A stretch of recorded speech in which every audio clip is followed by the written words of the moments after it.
Hi, everyone. I'm Yvonne Diaz. I'm a co founder of Oncogene Cancer Research, and I'm really pleased to be joined today by Logan Terry, who's living in Missouri with stage 4 ALK positive lung cancer. Welcome, Logan. You were diagnosed with ALK positive lung cancer at the age of 32. Why don't you tell us a little bit about what was going on and how did you find out you had lung cancer?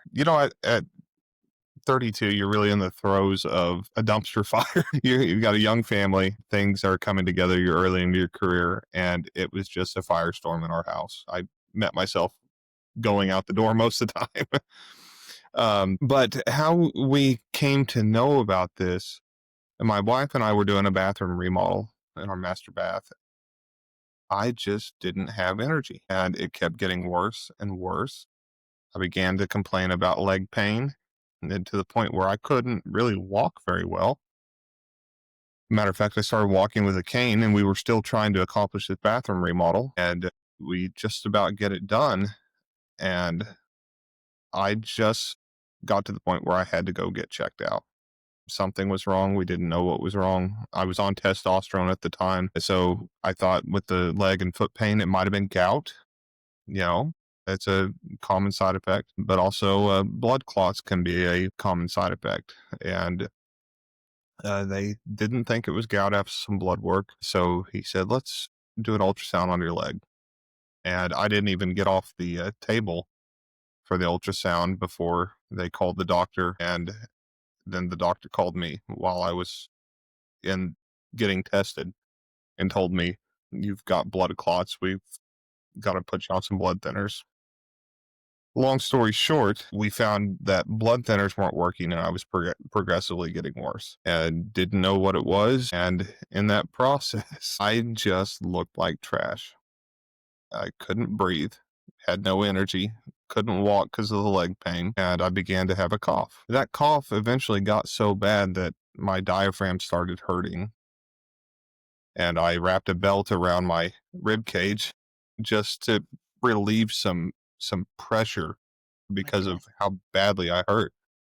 And I'm stubborn. I didn't really want to go to the hospital, but I got to the point where I had to. And this began my journey of about 4 months to 5 months of trying to figure out what was going on.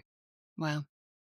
So how did things finally come to light? I mean, and wasn't anyone suspicious? Like, why did you have blood clots in your leg? That doesn't sound pretty typical. Or were they attributing it to the testosterone? So what So happened they, next? Yeah, they didn't know.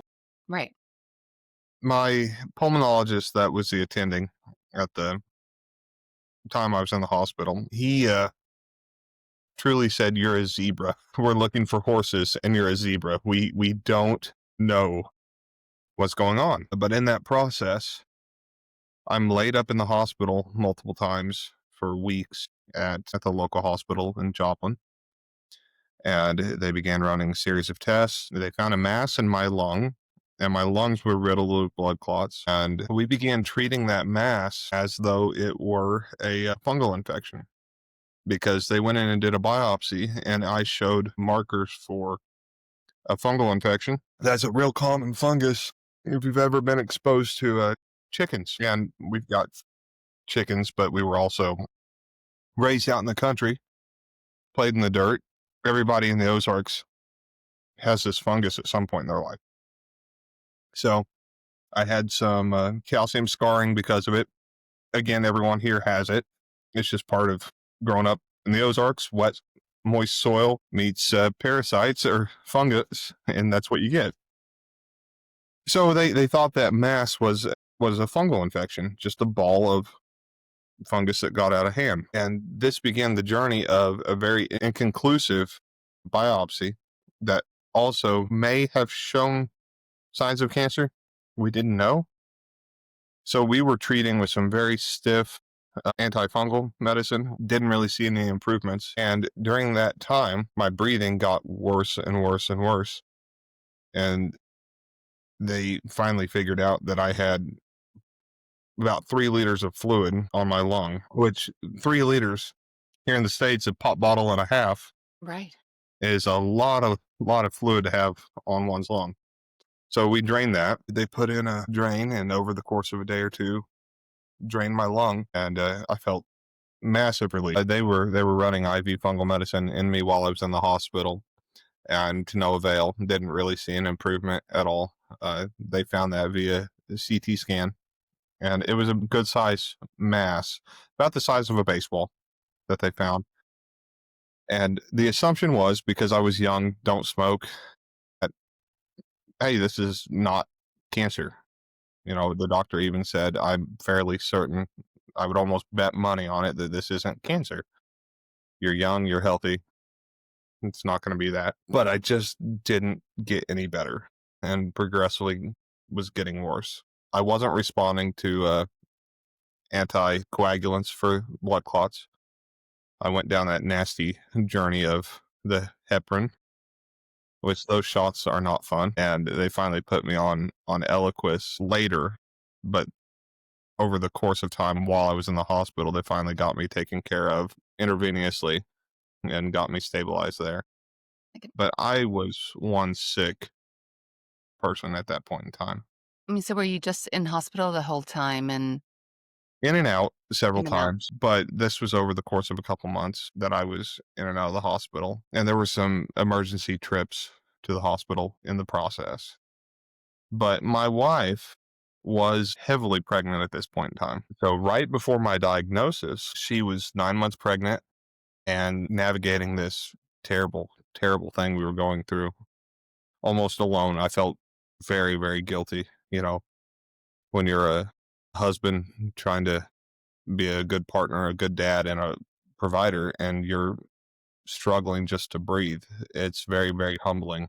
I felt very guilty that there was nothing I could do to bring solace to her. But she was still working. She was a L&D nurse at the same hospital I was in. So she was working some downstairs, but the doctor told us about myself. He said, we're not going to get anywhere here with you. I need to send you someplace else. So in order to do that, we needed to vacate a baby.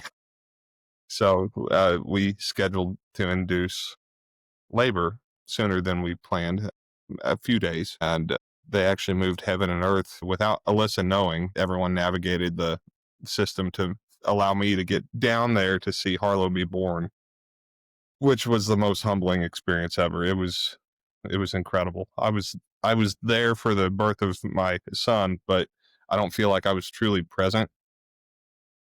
And this time it was an incredibly intimate thing. It was absolutely amazing. And I just want to thank God for the experience that we've gone through. I feel like it had made me a much better partner, a dad, and a better husband to my wife through this. I really was present for what she was going through. And do you think having your own scare was making you aware of the beauty of life in that moment? Is that Absolutely, it yeah, was. yeah, You know, it was very humbling to realize that I'm not really in charge of the next breath I take. right. I don't really dictate when that happens. So Yeah, life's fragile, yeah, and that's what makes it beautiful. so true. And so your wife gives birth, and then you manage to get transferred to the next hospital. Is that right? Yeah, we had to navigate the wonderful system of insurance first. So we had to play a game with insurance where they don't pay for PET scans if you're inpatient. That's a thing here. Yeah. So we had to juggle the things around a little bit. I had to be discharged. There was a 2-day wait for a PET scan. So I'm at home, absolutely miserable. My wife has a brand new baby with a invalid husband, and I have to go back in for this PET scan, which was very difficult at that point in time to get there and undergo the PET scan and get the results a day later and book a visit up to Barnes Jewish in St. Louis and meet with a surgeon there, a cardiothoracic surgeon. And he looks at the results of the PET scan and says, I don't think you have cancer, but we need to go take a biopsy. There's some lymph nodes that are a little inflamed. Let's go in and look. So we go through that. He schedules me for surgery the very next day. I get bumped, so we're waiting one more day for surgery. And then Alyssa gets the news as I'm on the table that he's got cancer. We don't know what type of cancer, but it does not look good. My goodness. So picture my wife with a brand new baby in St. Louis. Her mother-in-law, or my mother-in-law, took us up there with a brand new baby. We stay at her aunt and uncle's house that's up there in St. Louis, or they do. I'm in the hospital, and receives this news all alone in the hospital while her husband's on the table. So you didn't even know yet. I They're wasn't telling even awake. I was still you're under not even awake anesthesia. yet. Oh my Yeah, goodness, your poor this was a wife. rush to the Yeah. lab to get this looked at. And imagine getting that news. She said it knocked the air out of her, and she just felt the world closing in on her and had to find a place to cry. And she said, when you look for a place to cry in a hospital, you can't find it. She finally found a stairwell that was empty and just crawled under the stairs and cried. It was heavy. But we had the most wonderful nurse there that took excellent care of us, and she was in tears after we got the diagnosis. She said, "You guys are such wonderful people. Why is this happening to such wonderful people?" And I really appreciate Alexa. That was her name. Just one of the best nurses I've ever seen. It's amazing. I mean, that's a lot. And so eventually you come through and you must, and all along, even the surgeon was saying to you, he didn't think it was cancer at the time. So now eventually you wake up and hear this. So let us know about that. And also what came next? When did you find out what kind of lung cancer you had and what was that like? So let me start with the second half of the question before the first half. I found out 2 days before I was supposed to go back to St. Louis to start chemo. And I found out it was ALK positive. We'd sent off the blood work and they had sent off the physical biopsy to be tested, but they said the blood work's fairly conclusive and it'll come back pretty quick. So we got positive ID on it and found out it was ALK, which is ALK positive adenocarcinoma, which the doctor that I saw, the oncologist I saw in St. Louis, had it told me with a smile. He said, "This is the most common rare type of lung cancer, and if there's any lung cancer you want, it's this." It's an odd one, but okay. Right, right. I thought, okay, that's not really what I want to hear, but yeah, 2 days before I was supposed to start chemo, Yeah. and we And got did on you the understand what that meant? Because did they explain it meant taking a targeted therapy? Because often these letters, I didn't know there was more than one type of lung cancer before I was diagnosed myself. So, and like yeah. you, I, I I was expected flying chemo. blind. Yeah. I previously I'd worked on a PhD in genetics, so I knew how to navigate the literature. And what I had done in that 4 to 5 week window before I was supposed to start chemo was dig into the literature. And the more I had dug in, the more concerned I became. Because used to, lung cancer was an absolute death sentence. I began reading stats on ALK positive, and at one point, it was 16 months survival at best. And now we're up to 6.2 years as the median. It's pretty profound. And we've got some people in our community living over 20, 25 years. I mean, that's a nice addition to life. Yeah. Exactly. Thank goodness for research, right? Yeah, absolutely. Yeah. My goodness. So obviously all of this was a massive shock to the system and you then started your targeted therapy. So how has that been for you? So targeted therapy, I had a very, very unique response to it. And I can't attribute it, my situation, to just targeted therapy. I had a massive community of people surrounding me, uplifting me. And the first thing I had done whenever I had received the diagnosis was I fasted. And I don't know, you dig into the alternative methods to help treat cancer. Just because you don't have access to the medicine yet, what do? Uh, out of fear, I tried to just give my body the best fighting chance possible. So I had fasted. I went on a full vegan diet, try to just get my body in fighting shape because I was in the losing side of the fight right now. But I had a incredibly quick response to my TKI, my targeted therapy, which was they didn't see any cell activity within 5 weeks. And I don't understand that. Typically, they see a positive response within 10 weeks, but within 5 weeks, and I don't know why they had scheduled the next scan that quickly, but they saw no cell activity. It's fabulous. I mean, that is extraordinary because most of us have these, I remember being told I had a phenomenal response and but it was still a partial response. So that's wonderful to hear. And definitely at your age with your young family must have given you a lot of hope as well. So It you're did, yeah, believe it or not. And I've struggled with some other health things as we've gone along and some complications with my journey.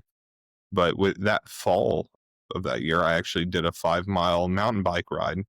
I after was, diagnosis. yeah, yeah, Incredible. That's yeah. wonderful. But that gave me hope that there is life on the other side of diagnosis, Yeah. truly. That's wonderful. And I think that that is a marvelous thing about some of these treatments, right? Thank God for research, like you said, because we are able to take these oral therapies. We can resume so much of life. So I think, look, thank you so much for sharing your diagnosis with us. We're going to end our first conversation here, and we're going to come back and speak with Logan again about more about what it's like living and continuing on with this condition. So thank you so much. Thank you.